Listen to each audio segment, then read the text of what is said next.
Avant de retrouver notre invitée Isabelle Laillé, elle est chanteuse, elle est comédienne, elle est danseuse, elle est aussi chroniqueuse sur France Info TV, elle est coach artistique et média, elle est responsable repérage talent France TV. Les jeudis et vendredis à 20h. Hein ? T'en as un là, jeune talent. Ah, regarde-le lui. Je suis là. Voilà, et bien les jeudis, sachez que les jeudis et les vendredis à 20h, eh bien Isabelle Laillé est actuellement au Théâtre du Marais, 37 rue Volta, dans le 3e arrondissement de Paris, dans un spectacle qui s'appelle Mademoiselle, et qui réchauffe les cœurs et qui donne envie de mordre la vie à belles dents. On va en parler tout de suite après justement une chanson. I Love Paris. On dit toujours I Love New York. Nous, en anglais, on dirait I Love Paris. Eh bien, c'est J'aime Paris.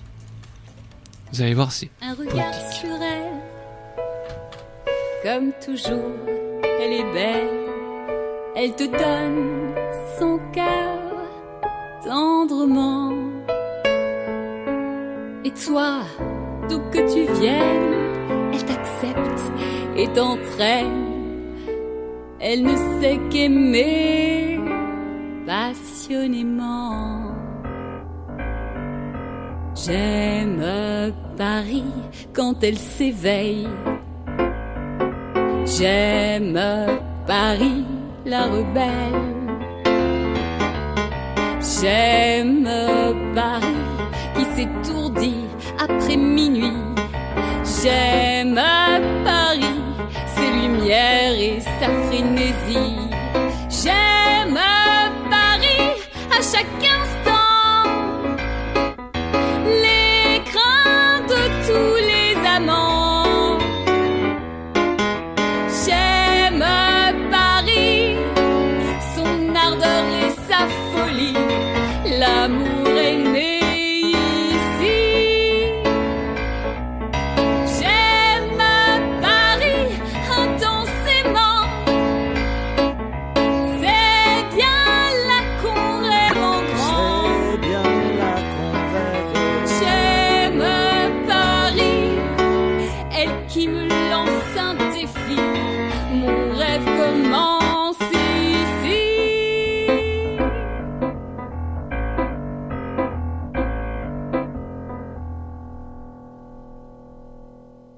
Dynamique Radio, Dynamique Radio, 24h/24, 7 jours sur 7.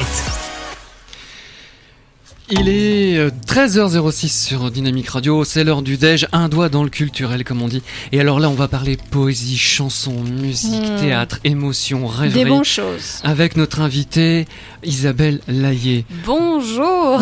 Bonjour Isabelle. Alors j'ai entendu ta présentation, en fait t'as tout dit, je peux aller faire un tour là, c'est bon. Mais non. Mais non. Il y aura toujours des choses à dire. C'est c'est un spectacle qui est magnifique. Merci. C'est du chic parisien, c'est du cabaret. On se croirait à New York en fait. C'est Chicago. C'est vrai, c'est très enlevé. T'as une robe superbe. J'ai plein de tenues superbes. D'ailleurs, toutes mes copines veulent me les piquer. Il faut que je surveille ma garde-robe. En fait, c'est surtout c'est un spectacle musical qui parle de l'histoire d'une femme qui part à la conquête de ses rêves. Et à qui il arrive 1001 aventures pas possibles, parce que évidemment comme dans la vie ça se passe pas toujours comme prévu, mais c'est surtout là que ça devient intéressant et drôle et fun et glamour. Donc elle va tenter des choses, elle va prendre des coups, elle va en donner, elle va faire des bêtises mais c'est sympa aussi, et puis elle va se réaligner. Et finalement, c'est un peu l'histoire de chacun d'entre nous. Et c'est là que les personnes qui viennent voir le spectacle me disent « Mais on est tous mademoiselles ». Et même des hommes me disent ça. Donc moi, ça me touche énormément. C'est l'histoire d'une vie.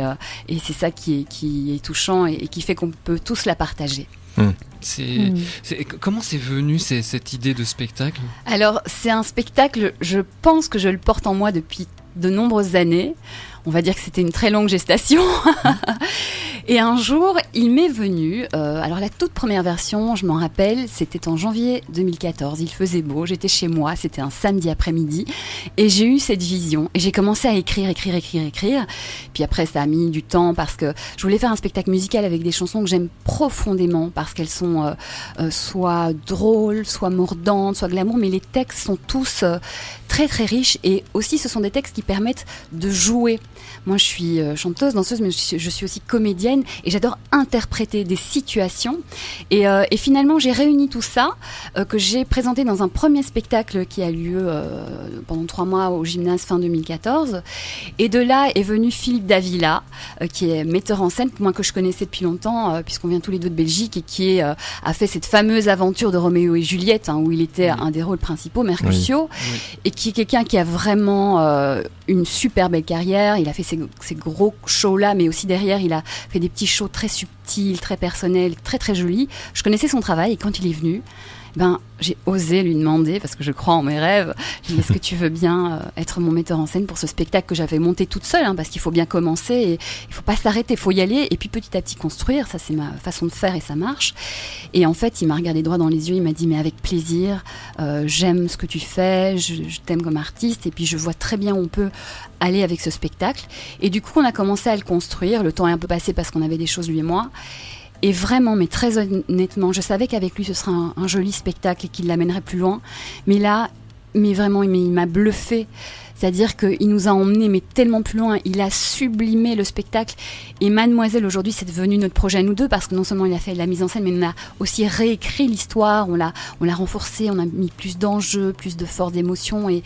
Et c'est devenu une aventure partagée. On est le papa et le maman de Mademoiselle.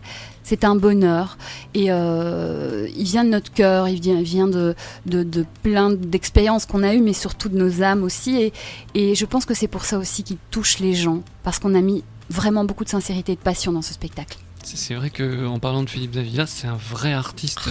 Quel artiste. Quel artiste. On l'a reçu dans le studio il y a peu de temps. Et avec des talents incroyables. Oui, on a vu son spectacle. Gutenberg, c'était génial. Qui est au Sentier des Halles le mardi et mercredi à 21h30. Et là où il m'a épaté, c'est que je savais que c'était un très bon comédien, chanteur, auteur aussi, parce que je connaissais sa subtilité. Mais c'est lui qui a fait l'affiche, c'est lui qui a créé toute l'identité visuelle, les décors, même les costumes, ils viennent de son imagination.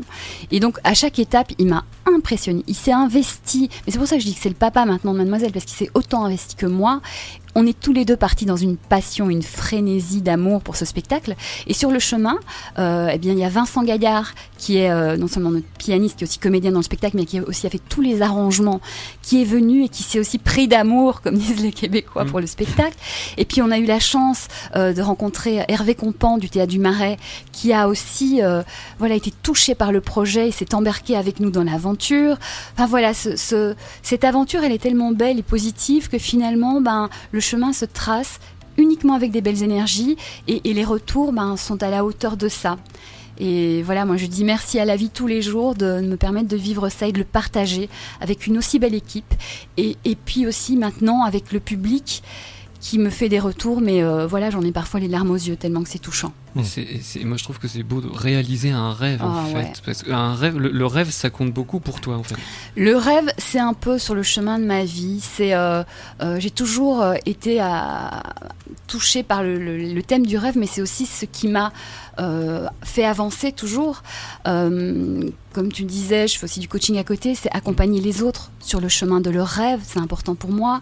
Quand je fais des chroniques sur France Info, je mets le spectacle des autres en avant, parce que c'est le rêve des autres.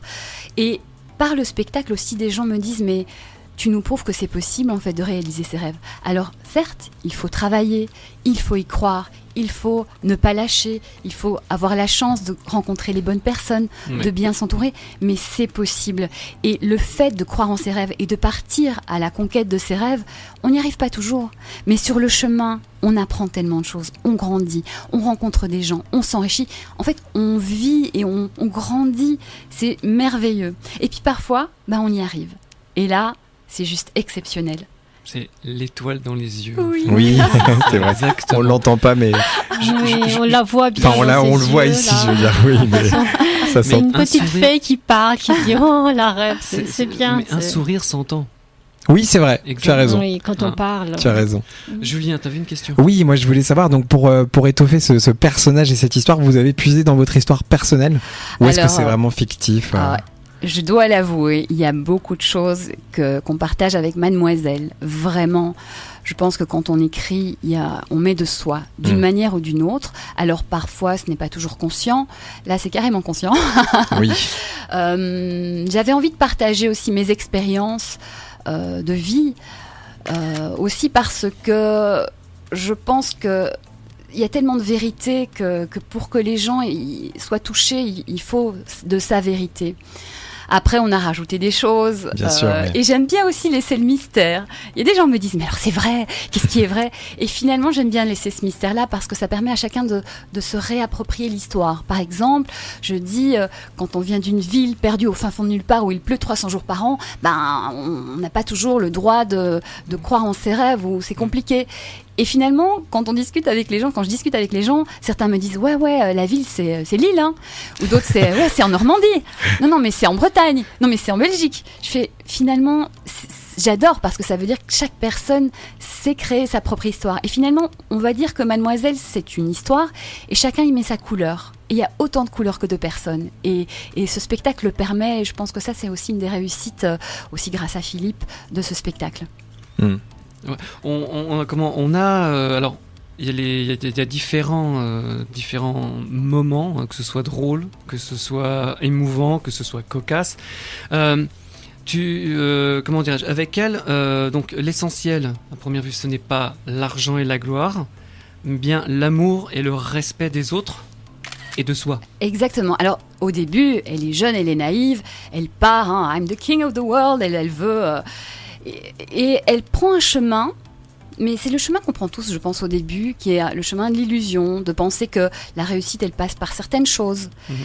Et puis, en fait, elle se prend la vérité en face, on va le dire simplement, et elle comprend au fur et à mesure, mais c'est tout un cheminement, comme nous dans la vie, et c'est à la fin qu'elle se rend compte que finalement, tous ces artifices, on n'en a pas besoin. La vérité, elle est là au fond d'elle et elle n'a besoin de personne. C'est une femme et souvent les femmes pensent qu'elles ont besoin d'un homme pour y arriver. Et elle se rend compte que oui, il y a des hommes et les hommes sont importants. C'est pas le spectacle, on n'a pas besoin. Au contraire, les hommes ont à leur place, mais il faut les mettre à leur juste place. Et elle comprend que c'est par elle que la différence va se faire et que c'est elle qui détient la clé de sa réalisation. Mais en fait, comme chacun d'entre nous, et dans le coaching, je le vois bien, il y a beaucoup de personnes qui pensent que la solution, elle vient d'ailleurs. Mais il n'y a que nous qui savons réellement ce qui est bon pour nous, ce qui nous va, ce qui va nous rendre heureux. Même pas nos parents, même pas notre chéri, même pas nos frères, nos sœurs, parce que chacun voit les choses avec son propre prisme, avec ses peurs, avec ses envies. Donc il n'y a que nous qui, au fond, connaissons la vérité pour nous. Et donc c'est ce qui est dit dans ce spectacle, l'amour, parce qu'il n'y a rien de plus important dans la vie que l'amour dans l'absolu, avoir de l'amour en soi et le transmettre à l'autre être humain, et puis avoir de l'amour dans sa vie, c'est important. Ouais. Le respect, jeunes souvent ne se respectent pas, on ne met pas les limites, on accepte des choses qui ne nous vont pas. C'est le chemin de tout le monde. Elle apprend aussi à mettre les limites. Voilà, le respect des autres et le respect de soi. Est-ce que la demoiselle, elle a aussi des moments de déception ? Ah oui, elle se prend des choses et c'est pour ça. Mais le spectacle, il y a des hauts, il y a des bas. Tout à coup, elle part dans un super dynamisme, une joie, et puis elle est déçue, et puis elle se venge. Il y a beaucoup d'émotions, beaucoup de sensations et de couleurs très différentes. Mais ce qui fait aussi que c'est un spectacle très dynamique où il se passe plein de choses, c'est hyper pétillant.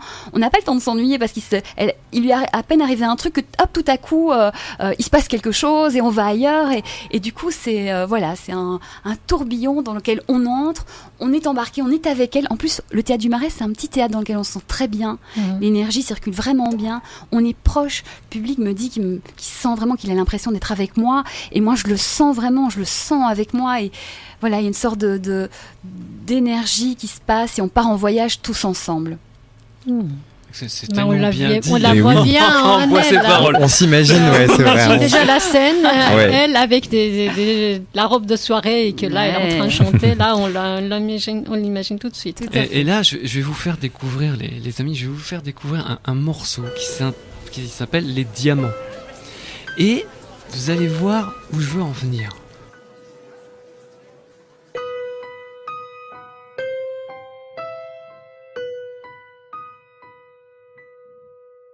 Les Français aiment mourir par amour. Les duels, ils trouvent ça glamour. Mais moi je préfère un homme vivant qui m'offre des cadeaux charmants. Un baiser sur la main, peut-être bien chanté, mais les diamants c'est mieux qu'un chéri. Un baiser, même ex qui ne paye pas ton loyer, ne t'aide pas à ranger, frotter, lessiver. Les hommes vieillissent, les femmes flétrissent, et l'on perd tous nos charmes à la fin.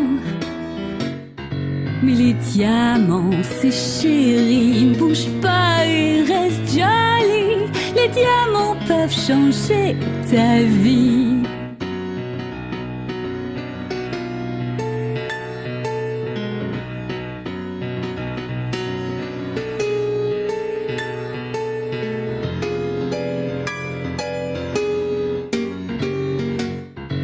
Parfois dans la vie, ton avocat est un bon appui, mais les diamants sont plus forts que lui. Parfois dans la vie, ton vilain patron trouve que t'es gagnant. Alors prends ce que tu peux à ce pauvre vieux, il est ton homme quand les affaires sont bonnes. Mais attention quand elles tombent au minimum. C'est là que ces infâmes retournent chez leur petite femme. Les diamants sont là pour la vie.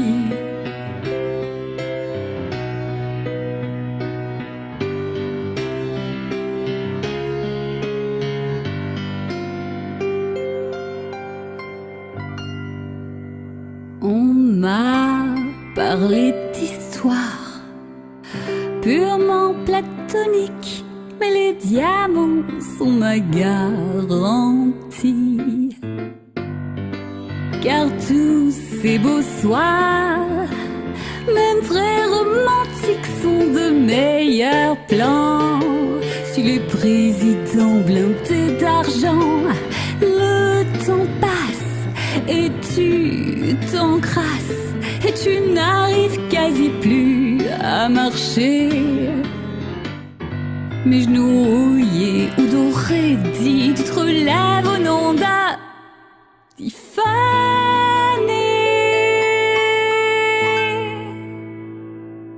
Les diamants,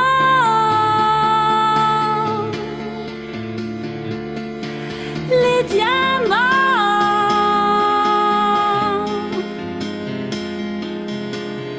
Je parle pas des copies. Les diamants sont nos vrais amis. Nos amis. Ah là là là là, les diamants, Isabelle Laillé, magnifique. Et en fait, donc c'est en français. Oui, tout à fait. Et en fait, c'est un morceau de Marilyn Monroe. Diamonds are a girl's best friends. Ah oui, c'est ça. Effectivement. Ouais, c'est ça. Donc c'est un spectacle musical. Ces chansons sont issues du répertoire jazz, cabaret, comédie musicale américain. Et faisant un spectacle en français, et pour que vraiment on puisse comprendre, et puis que vraiment les gens puissent saisir la force, la dimension, la beauté de ces textes, il fallait le traduire en français. Et puis c'est vraiment une histoire. Donc je peux pas commencer à raconter une histoire en français puis partir en anglais. Enfin, Oui. il n'y a pas de sens. Et du coup, il y a des chansons de Marilyn Monroe, Frank Sinatra, Peggy Lee, Aretha Franklin, Liza Minnelli. Enfin, voilà, c'est des chansons qu'on connaît pour la plupart. Parfois, il y a vraiment des découvertes, mais elles sont précieuses. Et par exemple, il y a New York, New York en français. Il y a, Ah oui. il y a Respect en français dans une version très différente et subtile à découvrir, fantastique, que Vincent Gaillard, du coup, le pianiste, a réarrangé. Il a fait un travail merveilleux sur une idée de Philippe Davila, d'ailleurs. Déjà, rien que pour les chansons, c'est génial. Enfin, il faut venir découvrir le spectacle. Oui. Mais pour l'histoire aussi, quand même. Ronan. Est-ce que c'est vous qui avez traduit les chansons ou alors vous avez fait appel à quelqu'un ? Les chansons, je les ai traduites moi-même et j'ai adoré faire les adaptations. Je me suis découvert une passion pour les adaptations. C'est quelque chose que je fais. C'est des chansons que j'aime profondément, je les ai en moi. Mais je me suis vraiment découvert une nouvelle passion. Alors déjà, j'en avais beaucoup, mais alors... Mais c'est pas du mot à mot, quoi. C'est pas du mot à mot parce qu'en anglais, il y a des choses qui ne se traduisent pas ou bien c'est moche, ça rime. Et puis aussi, j'ai vraiment respecté l'esprit. Je n'ai pas transformé les chansons, je les ai adaptées en respectant l'esprit et en réinventant parfois des formulations pour que ce soit des images jolies, intéressantes, qui parlent au public francophone. C'est important. Pardon. Oui, vas-y. Oui, vas-y. Est-ce que quand vous jouez sur scène, vous avez les mêmes tics que par exemple, on vient d'entendre Marilyn Monroe. On vient d'entendre la version française. Oui. Est-ce que sur scène, c'est un jeu aussi de Mademoiselle? Est-ce que parfois, dans sa tête, elle a l'impression d'être devant son miroir quand elle était petite et elle se prend un peu pour Marilyn Monroe? Mademoiselle, elle est à fond dans tout ce qu'elle fait. Ça, c'est un de nos points communs. Elle est positive, elle y croit. Elle est un peu naïve au début. Elle croit que tout est possible, mais ça, je le pense. Enfin, elle le pense aussi, mais que dans la vie tout est beau, que tout le monde est gentil, que c'est magnifique.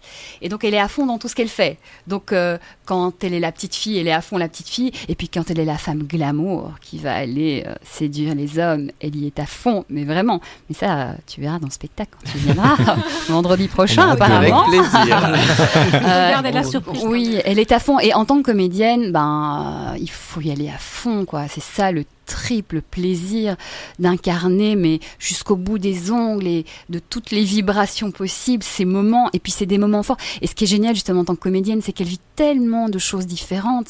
C'est une profusion de sensations que je joue, que je ressens et que je transmets. C'est un bonheur de jouer ce personnage.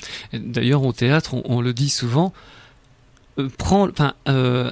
est du lâcher prise. Le lâcher prise, il est important. Si on se lâche pas, on ne peut pas faire un spectacle, c'est pas possible. Complètement. Et en fait, il arrive aussi petit à petit, parce que quand on commence un spectacle, les premières dates, on pense à son texte, on pense aux indications du metteur en scène, etc. En même temps, on a envie de tout donner, mais il y a des choses qui sont encore pas vraiment mécaniques ou finalement qui sont pas en nous. Et puis au fur et à mesure, et là maintenant on est arrivé à ce stade-là, les choses maintenant elles sont ancrées en moi, et donc du coup je peux vraiment me libérer et oublier la technique et partir dans cette expression le plus loin possible, et c'est vraiment un bonheur de vivre ça. C'est un plaisir exceptionnel. Julien. Oui, justement, donc ce spectacle, ça parle de rêve. Moi, je voulais savoir, est-ce que c'était un rêve de petite fille d'être sur scène, de chanter?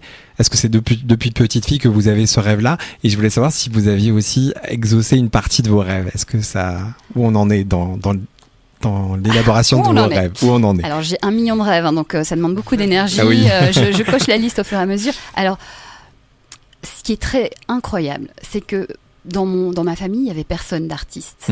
Mais à 10-12 ans, je prenais tous mes cousins, je les embarquais, je montais des sketchs, des petites chorégraphies, des petits spectacles. Je faisais mettre des chaises, je réquisitionnais les oncles, les tantes, les parents, etc. Et je leur faisais faire, et j'y participais évidemment, des spectacles. Je ne sais pas d'où ça me vient. Toute ma vie, j'ai chanté, j'ai dansé chez moi, j'ai cassé beaucoup de pots de fleurs et de choses qui traînaient parce qu'évidemment, je sautais dans tous les sens. Et puis, j'ai rencontré la danse qui a changé ma vie, vraiment. Le chant, pareil. Ce sont des arts qui vraiment nous permettent de nous exprimer, de lâcher beaucoup de choses et de se connecter à soi. Je conseille à tout le monde, toutes les personnes qui aiment chanter, danser, jouer, quel que soit l'art, de vraiment d'y aller, de le faire. Pas besoin d'être un professionnel, mais de le faire pour leur propre plaisir, parce que ça apporte énormément, même en termes de développement personnel. C'est quelque chose qui permet d'exprimer ce qu'on n'exprime pas forcément dans la vie, parce qu'on est souvent dans des cadres et on ne nous autorise pas, j'ai envie de dire, mais c'est surtout qu'on ne s'y autorise pas nous-mêmes, principalement. Et c'est des espaces de liberté. Pour continuer de répondre à ta question, oui, effectivement, moi, le rêve, on en parlait tout à l'heure, c'est vraiment ce qui me motive dans la vie, c'est réaliser mes rêves. Et parfois, j'y vais, je tente des choses, alors j'ai confiance. J'ai confiance. Et aussi, je sais pas si c'est parce que je viens de Belgique, mais j'ai pas mal d'autodérision et je me dis, si je me trompe, c'est pas grave. J'apprends et c'est pas grave. Le problème, souvent, c'est l'ego de se dire, oh là là, qu'est-ce qu'on va dire, ou soit ne pas s'autoriser à l'erreur. Mais franchement, on est né, on vient de rien, on repart nulle part, on sait pas où. Ça se passe ici et maintenant. Allons-y, tentons. Quand on tombe, quand on se trompe, c'est pas grave. La notion de l'échec en France, je la trouve très dure et injuste. C'est Thomas Edison qui a fait 1200 tentatives avant de réaliser son ampoule, qui a dit je n'ai pas eu 1200 échecs, j'ai appris 1200 fois à ne pas faire une ampoule. Mais sur le chemin, j'ai appris, voilà, j'ai grandi et j'ai avancé vers mon objectif. Qu'il a atteint lui. Donc voilà, oublions la notion de l'échec. Rien n'est grave dans la vie, à part la maladie, la mort, etc. Le reste, détendons-nous, tentons des choses. Et puis voilà. Et puis si on se trompe, on se trompe, c'est pas grave. L'important, c'est d'y aller. On n'a qu'une vie et voilà, faut pas passer à côté. Donc allons-y. C'est tellement bien dit. C'est encourageant. Merci. On parlerait des heures avec Isabelle Laillé. Tellement de questions. De Mademoiselle. Enfin, c'est un spectacle donc à aller voir absolument. C'est tous les jeudis et vendredis à 20h au Théâtre du Marais qui se trouve donc 37 rue Volta dans le 3e arrondissement. Métro. Art et métier. Art et métier. En plus, la station est super belle. Voilà, en fait, merci Rodan. Voilà. Moi, j'irai demain. Voilà, Oui, un spectacle génial. qui vaut le coup. Allez voir Isabelle Laillé dans Mademoiselle au Théâtre du Marais. C'est l'heure.